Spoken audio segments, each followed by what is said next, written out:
ബാർക്കോഴ കേസിൽ ധനമന്ത്രി കെ മാണിയെ വിജിലൻസ് ചോദ്യം ചെയ്തു. കോവളം ലീല ഹോട്ടലിൽ വെച്ചാണ് വിജിലൻസ് SP സുകേഷിന്റെ നേതൃത്വത്തിലുള്ള സംഘം മാണിയെ ചോദ്യം ചെയ്തത്. ചോദ്യം ചെയ്യൽ ഏകദേശം 1 മണിക്കൂറോളം നീണ്ടുനിന്നു.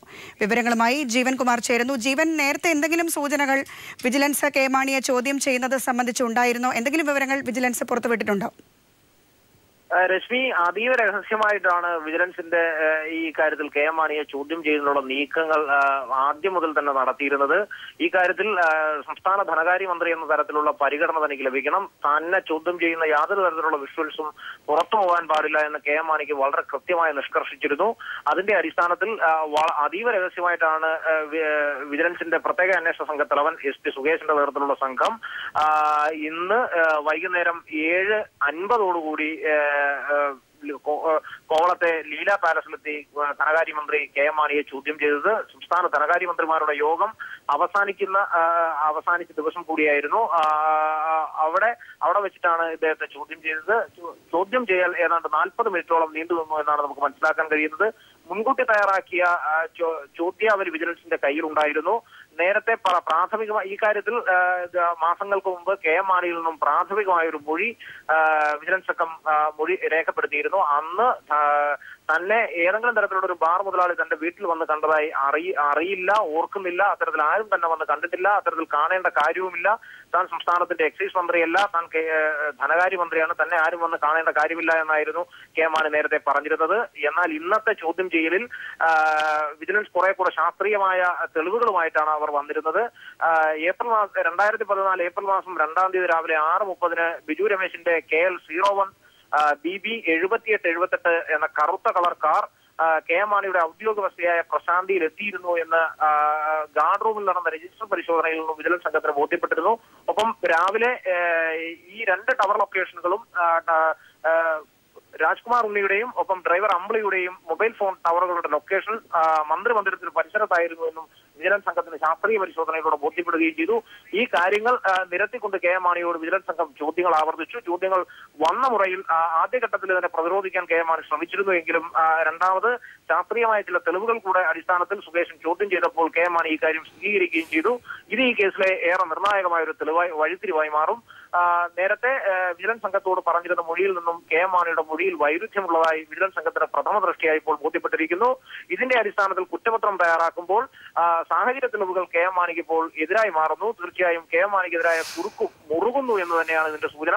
ഒപ്പം കെ മാണിക്ക് പണം നൽകുന്നത് താൻ പ്രശാന്തിയുടെ വീട്ടുമുറ്റത്ത് നിർത്തിയിട്ടിരുന്ന കാറിന് മുന്നിലെ മരത്തിന് മുന്നിൽ വെച്ച് കെ മാണിക്ക് തുറന്നിട്ട വാതിലിലൂടെ ബാർ അസോസിയേഷൻ നേതാവ് രാജ്കുമാർ ഉണ്ണി പണമടങ്ങിയ ബാഗ് കൈമാറുന്നത് താൻ ദൂരെ നിന്ന് കണ്ടു എന്ന് നേരത്തെ ബിജു രമേശിന്റെ ഡ്രൈവർ അമ്പിളിയും പറഞ്ഞിരുന്നു. ഇക്കാര്യത്തിൽ ശാസ്ത്രീയമായ പരിശോധന വിജിലൻസ് സംഘം കെ മാണിയുടെ വീട്ടിലെത്തി വളരെ നേരത്തെ നടത്തുകയും ചെയ്തിരുന്നു. ഇത്തരത്തിൽ സാഹചര്യ തെളിവുകൾ കെ മാണിക്ക് എതിരായി മാറുന്നു എന്നതുകൂടിയാണ് ഈ സാഹചര്യത്തിലെ പ്രത്യേകത. അതീവ രഹസ്യമായി കോവളത്തിൽ ലീല പാലസിൽ വെച്ചാണ് കെ മാണിയെ ചോദ്യം ചെയ്തത്. രശ്മി, ധനമന്ത്രി കെ മാണിയെ വിജിലൻസ് ഇന്ന് കോവളം ലീല ഹോട്ടലിൽ വെച്ച് ചോദ്യം ചെയ്തു. അതീവ രഹസ്യമായി മുൻകൂർ തയ്യാറാക്കിയ ചോദ്യാവലിയുടെ അടിസ്ഥാനത്തിലാണ് ചോദ്യം ചെയ്യൽ നടന്നത്. 40 മിനിറ്റോളം ചോദ്യം ചെയ്യൽ നടന്നുവെന്നാണ് ജീവൻ കുമാർ നൽകിയ റിപ്പോർട്ടിൽ വ്യക്തമാകുന്നത്. ബാബുവിനെതിരായ ബാർക്കോഴ കേസിന്റെ അന്വേഷണത്തിൽ നിന്ന് ജേക്കബ് തോമസിനെ മാറ്റിയതിൽ ദുരൂഹത. ജേക്കബ് തോമസിനെ മാറ്റാൻ ദിവസങ്ങൾക്ക് മുൻപേ ധാരണയായിരുന്നു. ഗ്രൂപ്പിന്റെ കടുത്ത സമ്മർദ്ദം മൂലമാണ് മാറ്റിയതെന്നാണ് സൂചന.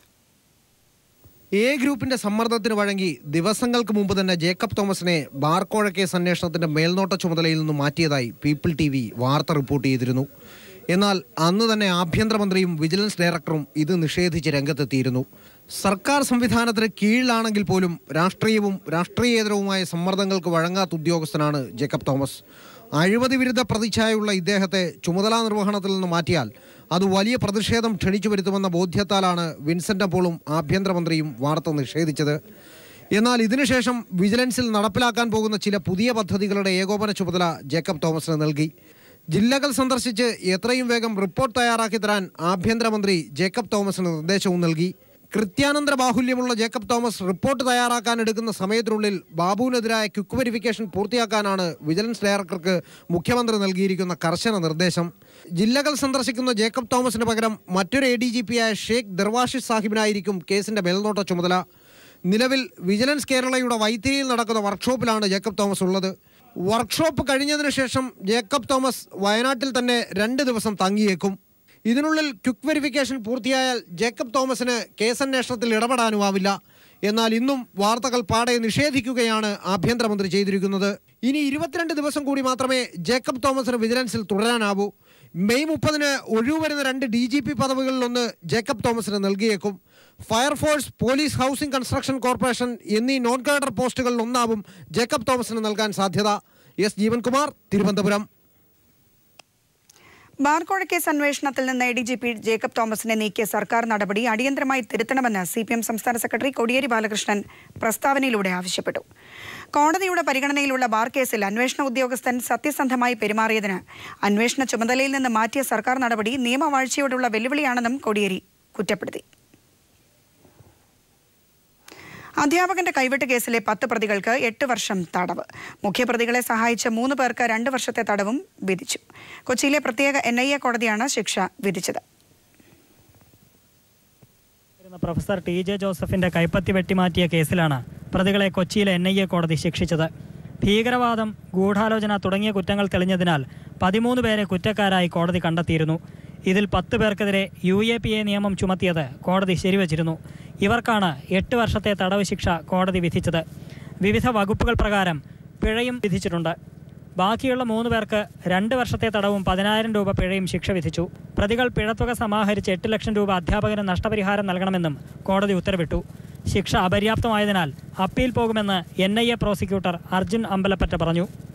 തീവ്രവാദമെന്ന് കണ്ടിട്ടുള്ള ഒരു കേസിൽ 8 വർഷത്തിൽ നിർത്താമെന്ന് പറഞ്ഞാൽ ഏതായാലും പരിശോധിച്ചിട്ട് അപ്പീൽ കൊടുക്കേണ്ടതാണ്. എൻ്റെ മേലുദ്യോഗസ്ഥരായിട്ട് സംസാരിച്ച ശേഷം തീരുമാനിക്കുന്നതാണ്. അപ്പീൽ പോകും.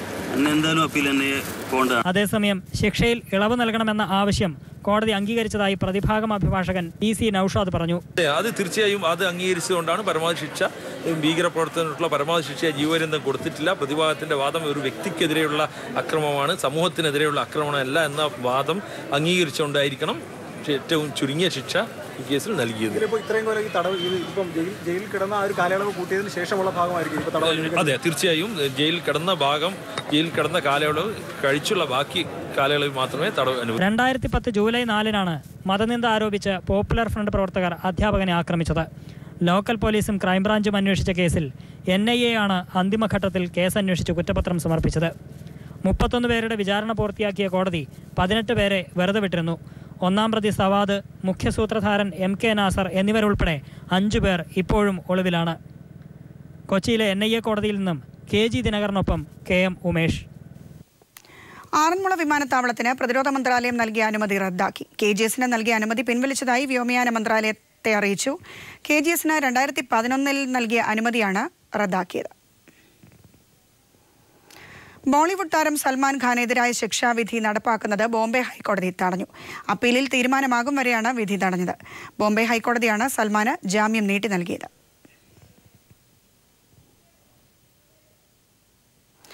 ഗുരുതരാവസ്ഥയിൽ കഴിയുന്ന സായി സ്കൂളിലെ വിദ്യാർത്ഥിനികൾക്ക് ആലപ്പുഴയിൽ തന്നെ തുടർ ചികിത്സ നൽകും. പെൺകുട്ടികൾക്ക് ഇപ്പോൾ നൽകുന്ന ചികിത്സയിൽ എയിംസ് വിദഗ്ധർ തൃപ്തി പ്രകടിപ്പിച്ചു. വണ്ടാനം മെഡിക്കൽ കോളേജിലെ ഡോക്ടർമാരുമായി എയിംസ് വിദഗ്ധർ വീഡിയോ കോൺഫറൻസിംഗ് നടത്തി. മരിച്ച പെൺകുട്ടിയുടെ കുടുംബത്തിന് സായി 5 ലക്ഷം രൂപ നൽകും. കായിക താരങ്ങളുടെ മാനസിക സമ്മർദ്ദം കുറയ്ക്കാൻ കൗൺസിലിംഗും നടത്തുമെന്ന് ജിജി തോമസൻ അറിയിച്ചു. സംഭവത്തിൽ സമഗ്ര അന്വേഷണം വേണമെന്ന് ജനാധിപത്യ മഹിളാ അസോസിയേഷൻ പ്രവർത്തകർ ആവശ്യപ്പെട്ടു. ആലപ്പുഴ സായി സ്പോർട്സ് സെന്ററിലെ 4 കായിക താരങ്ങളാണ് ആത്മഹത്യയ്ക്ക് ശ്രമിച്ചത്. സീനിയർ പെൺകുട്ടികളുടെ പീഡനം മൂലമാണ് തങ്ങൾ ആത്മഹത്യയ്ക്ക് ശ്രമിച്ചതെന്നാണ് ഗുരുതരാവസ്ഥയിൽ മെഡിക്കൽ കോളേജ് ആശുപത്രിയിൽ കഴിയുന്ന പെൺകുട്ടികളുടെ സഹപാഠി പറയുന്നു. ഇതിന്റെ പൂർണ്ണരൂപം തങ്ങളുടെ ആത്മഹത്യാക്കുറിപ്പിലുണ്ടെന്നും അതിൽ 6 പേരുടെ പേരുവിവരങ്ങളുള്ളതായും ഇവർ പറഞ്ഞു. ഞാൻ കാര്യം ചോദിച്ചപ്പം കാര്യമൊന്നും പറഞ്ഞില്ല. ഇങ്ങനെ സായൊരു പ്രശ്നം ഉണ്ടായിരുന്നു, അതിനും കൊണ്ട് ഞങ്ങളിങ്ങനെ ചെയ്തത്. ചേച്ചിമാർ ഓരോന്ന് പറയുന്നത് സഹിക്കാൻ പറ്റാൻ ചെയ്തെന്ന് മാത്രമേ എന്നോട് പറഞ്ഞുള്ളൂ. എന്നാൽ തങ്ങൾക്കെതിരെയുള്ള ആരോപണങ്ങൾ അടിസ്ഥാനരഹിതമാണെന്നും ജൂനിയർ പെൺകുട്ടികളുടെ ഭാഗത്തു നിന്നും ചില ദുസ്വഭാവങ്ങൾ ശ്രദ്ധയിൽപ്പെട്ടത് തിരുത്താൻ ശ്രമിക്കുക മാത്രമാണ് തങ്ങൾ ചെയ്തതെന്നാണ് സീനിയേഴ്സ് പറയുന്നത്. അതിനോട് അങ്ങനെ ഒരു കാര്യം പോലും ചോദിച്ചിട്ടില്ല അതിനോട്. പിന്നെ ഞാൻ എന്താ പറയുക, എനിക്കറിയത്തില്ല ഞാൻ എന്ത് പറയണമെന്ന്.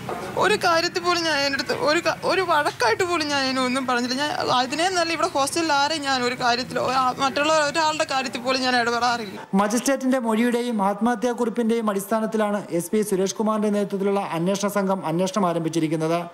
അന്വേഷണത്തിന്റെ ഭാഗമായി സായി സെന്ററിലെത്തി ഇവർ കായിക താരങ്ങളിൽ നിന്നും മൊഴിയെടുത്തു. Shajahan, news bureau, Alappuzha. LLM പരീക്ഷയിൽ കോപ്പിയടിച്ച് പിടിയിലായ തൃശൂർ റേഞ്ച് IG TJ ജോസിനെ ചോദ്യം ചെയ്തു.